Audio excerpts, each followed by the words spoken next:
Hey guys, Hello, welcome to Tiny House welcome to Customs. another I'm episode of- I'm sorry. I'm sorry, guys. You go ahead. No, you go ahead. It's your channel. I apologize. Okay, thanks, Dan. Right around the time we started building our tiny house, we noticed that Dan over at Tiny House Customs was starting a similar DIY project. If you like watching our progress, you should see how he tackles it as one man, building everything from scratch, including his trailer. Open that video in another tab and save it for after you watch this interview we did with him. And also, don't forget to hop over to his channel to watch him interview us. The links for everything will be in the description below. Woo! Awesome. You guys ready? Let's do this. Let's do this. Let's do this. So why did you decide to build a tiny house? So when I moved from Connecticut down to North Carolina to start a new career, I moved back in with my parents. And I was like 27 years old when that happened, and I was like, what am I doing with my life? Living with my parents at 27 years old. And I was trying to get my life back together and stuff like that. So I started looking into like alternative living, and that's when I learned about all these different things you could build. And, you know, shipping containers was a huge one that I really liked and was interested in. And then I learned about tiny houses, and I had drawn up something and thought about building something, and I was like, we'll see, maybe in the future. And I got a new job when I got down here, and everything was great with that job.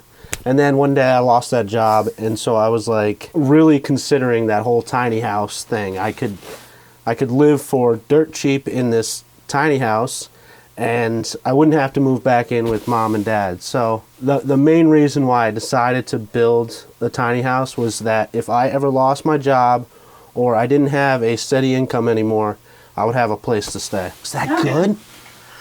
That was good. That was great. That was like flawless. Yeah. So what kind of building experience did you have before you engaged in the tiny house build? So when I lived in Connecticut, I worked as a subcontractor for 10 years almost. And I did a lot of residential construction, framing, mostly framing, a little bit of remodel. So basically all the knowledge that I have is with rough framing. So it's not very, I don't have any experience with electrical or plumbing, but with the power of YouTube and Google, I've been able to figure out most of it.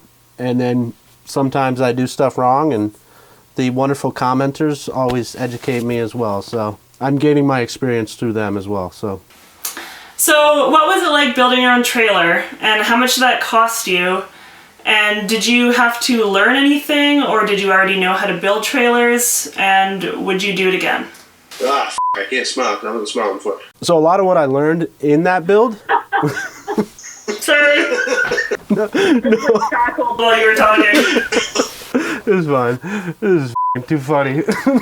Building my trailer was probably like the most rewarding thing that I've ever built, because I don't know how to work with metal at all, and getting to work with another type of material versus wood, which I'm used to, was fun and rewarding. And so a lot of what I learned in that video was learned while doing the project. I was working with a welder, a metal worker, and he basically walked me through the process. I did all the mathematical figuring for the lengths of pieces and stuff like that, but having a professional welder there with me to show me what to do, and then having him do a lot of the welding, was really helpful. The total cost on that build, the axles and the lighting harness, the wiring harness, the lights, the hitch, was about $1,200, and then the steel was $900. All those extra little things was like $500 or $600. I rented the shop space that I used for a couple $100, and I think the total cost once I was done building was around $3,200. So I spent about 40 hours building it. So if you factor in my labor hours and you put a dollar amount on that, it would be, I mean, depending what you pay yourself an hour, if you figure $25 an hour, I basically broke even on the build. Because, I mean, you can buy a tiny house trailer for, you know, $4,500, a 20-footer. So did I walk away with a savings? Not really, but I can say that I built my tiny house from the ground up, literally. Okay, so you used like a physical cutout cardboard model to lay out your house. How did you get from that to the physical design? Like, did you figure out specific dimensions for the framing and stuff beforehand, or did you kind of just on the fly start building and make adjustments as you were going? I didn't figure any like specific measurements from that model to my tiny house. That was just like a rough idea to kind of visualize what I had in my head and put it down into like a 3D form so I could see what I was thinking about. And it was like an accurate scale model because it was within a 1/4 inch or whatever. But as far as pulling numbers off of that design and making the actual house, I didn't use it like that. Pretty much my whole build has just been on the fly, figure as I go. So what things did you decide to prioritize over other things when it came to fitting everything into your tiny house? For some reason, I can't hear you at all. Because I hit the mute on the mic, I'm sorry. So when I was like designing my house, I didn't really have like a huge priority list. I know I needed a bedroom, and I knew I needed a bathroom and some type of kitchen, and then a seating area. The only one thing that my house needed to have was a dishwasher. I hate doing the dishes, so I don't care what I have to do to incorporate a dishwasher into my tiny house. I'm gonna put one in there somewhere. If it ends up at like my headboard, that'll be fine. I'll work with that. But I don't know. That was like my number one priority. What's the most unique design feature of your house? So going back to your previous question with my priorities, I wanted to incorporate rain catchment into my tiny house. And I've did a lot of research about rain catchment and stuff like that. And so basically my most unique design feature was incorporating rain catchment into my tiny house. I haven't completed the design yet, but there is 4 55-gallon drums in my crawl space, which is another unique design in my tiny house, is that I've had a 2.5-foot elevated floor above my living room or below my living room floor, and that holds all the mechanicals of the tiny house. So that's holding those 4 tanks. It holds the water pump. It holds my breaker box. It hopefully one day will hold all my solar batteries and the equipment that goes with that. So I think the most unique portion of my tiny house is that crawl space that I did. I've been in other tiny houses where you walk in and you have 11-foot ceilings right when you walk in, and I just look up and I see wasted space. And with a tiny house, that's so important, is every square inch. And so I'm not really big on that headroom. I still have 8-foot ceilings, 9-foot ceilings in that room, even though I raised the floor up to 2 or 3 feet. So, that is definitely the most unique aspect of my tiny house. So what factors influenced your design? So I had been on like the tiny house bandwagon for, 2 or 3 years, and I had watched every video that was on YouTube at the time about tiny houses. And so I saw this like cookie cutter trend happening with tiny houses. Everybody was building the exact same thing. And I was thinking about it, and I'm like, you have a 20-foot or whatever length you go with by 8'6" and 13'6" tall. How can you build something that is totally unique, custom, one of a kind? And that is what really influenced my design, is that I wanted to build something that hadn't been done before. And so my design is completely 100% custom. A lot of what I've done in my build hasn't been done in any other tiny house. Is that arrogant? No, I like it. All right. So what learning resources did you use, and like online research and stuff? Like, what did you do to prepare for your build? So basically the only resource that I used to educate myself on my build was to use YouTube.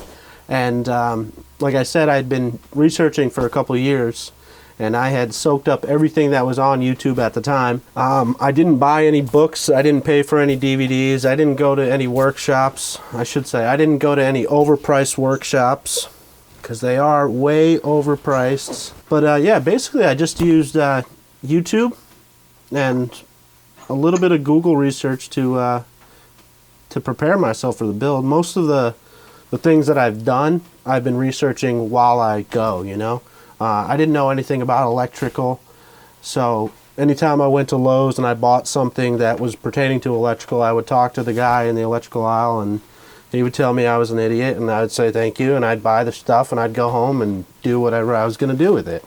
And so far, it's worked out pretty well for me. So, is there anything that you would change about your design or your tiny house so far? Probably the biggest thing that I would change is making my bedroom a little bit taller.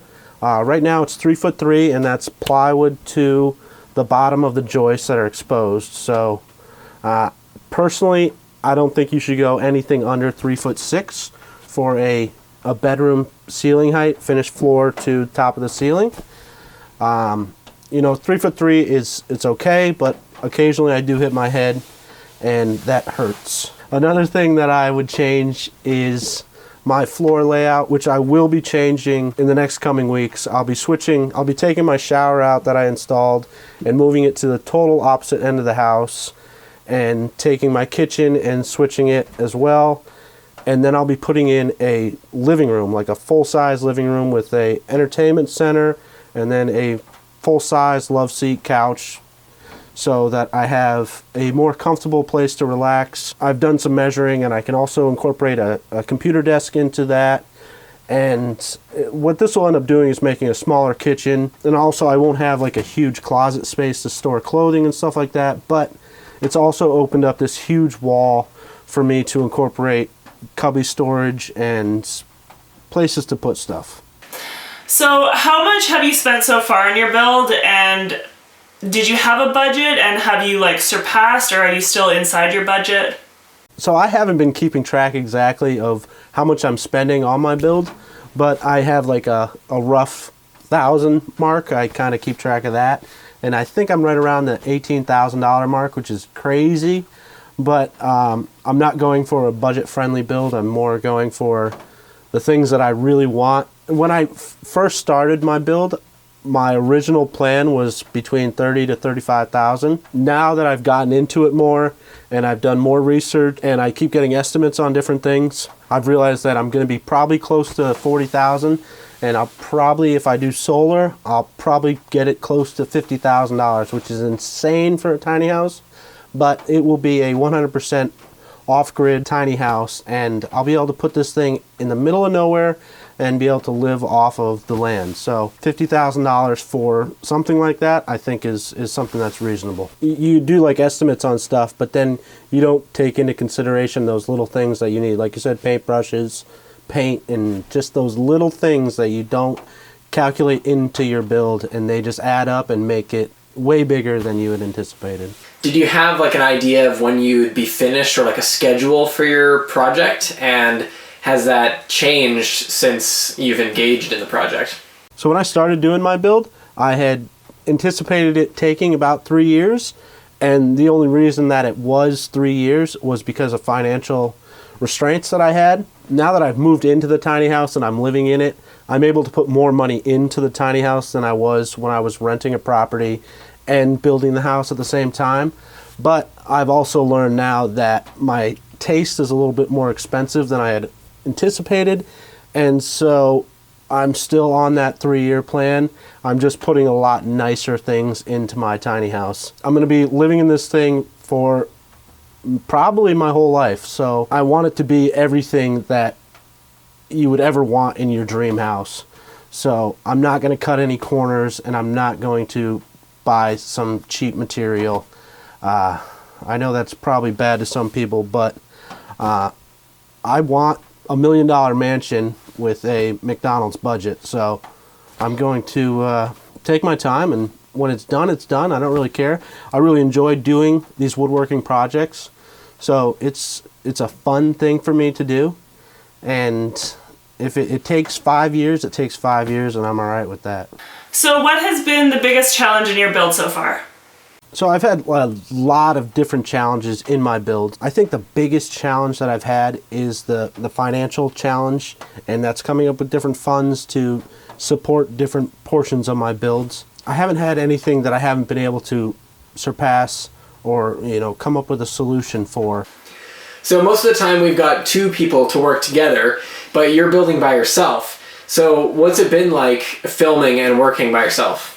So when I did construction professionally, I always had to work with other people, and I always had to build something for somebody. And that's always caused problems because everybody has their idea of how they want something done and what they want the finished product to be.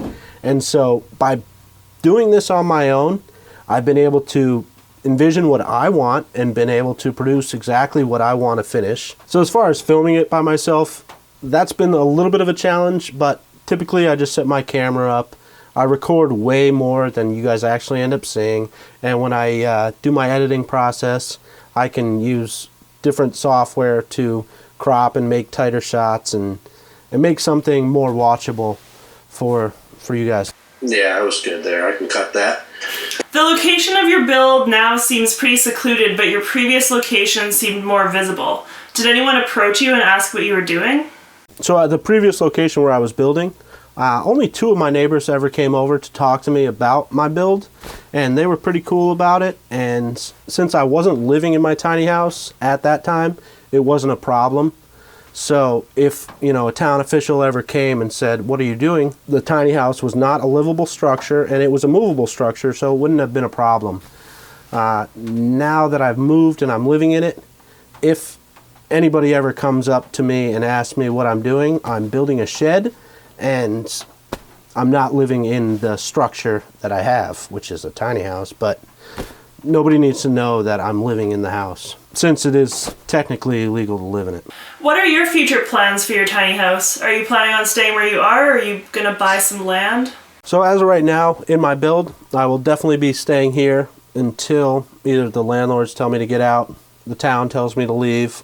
I don't know what will happen, but I would like to stay here as long as possible. I've got good power, good internet, good water, which are the 3 most important things to surviving. I eventually, once my tiny house is completely built, I would like to buy a piece of land and set my tiny house down onto cinder block foundation and make a more permanent homestead type thing. So for right now, I plan on staying, but in the future, who knows? I would like to buy some land, but you never know. What made you decide to put your build on YouTube? And how has being on YouTube affected your build? Does it keep you motivated, or does it distract you from making progress? I think the ultimate reason I decided to document my build was because I've got experience in residential construction framing, and I had seen so many people building tiny houses and it being completely wrong, and I wanted to educate people. So I have 2 passions, and one was framing or woodworking, and the other one was video editing. I really like video editing. So if I could mix those 2 together and help people was the main drive for me to create the videos that I've created. So making the videos definitely does motivate me to continue building. Occasionally I get a few negative comments which will make me re-question what I'm doing, but I know ultimately I'm helping a lot of people with their builds, and it hasn't been a distraction from my build since I'm working with a limited budget, and I've got all the time in the world, but I've got only so much money. So if I spend 20 hours working on a project and spend a little bit of money and that eats up that time, that's fine, because I'm helping other people, and at the same time I'm making forward progress on my tiny house. So Dan, what's it like dating in a tiny house? It's fabulous. Overall, a lot of people have a pretty negative image of what tiny houses are, and so when I do date, I do lay it out on the table, saying, basically I say where I'm living and what my future plans are, and if she's not interested in my ultimate plan and goals in life, then it typically doesn't go anywhere, and that's probably why I'm still single. Ultimately, I want to live a very simple life, and if I can't find a girl that wants to live that life with me, then that's okay, but I don't know. That's a tough question, guys. I'm sure she might be out. That's desperate. I'm crying for help. anytime like a girl was like, I'm talking to a girl and she's like, send me a selfie, and I'm like, okay, and I'll take one, and I look at it, and I got one fucking eye that's like this, and then the other eye's like this, and I'm like, I look like a fucking lunatic. And then so I'll try to like make the correction by closing this one and then opening this one more, and I look more like a fucking lunatic. That, do not post that, okay? If you dare post that, Jake, I will post your fucking mullet picture, okay? It's been great talking with you, Dan. It's been awesome talking to you guys, and I can't wait to do this again, and I'll see you on the next video, I guess. Ask me the question again. Wow. The only that's thing. crazy. The only thing. Could you hear me the whole time? Oh, what did I not say? Is he looking for a groupie? That would be fabulous. I gotta read the question, sorry. Okay, sorry. Perfect. Do you want? But I was like, He said it was perfect. what? But I was like doing something weird. Did you notice that? Sorry.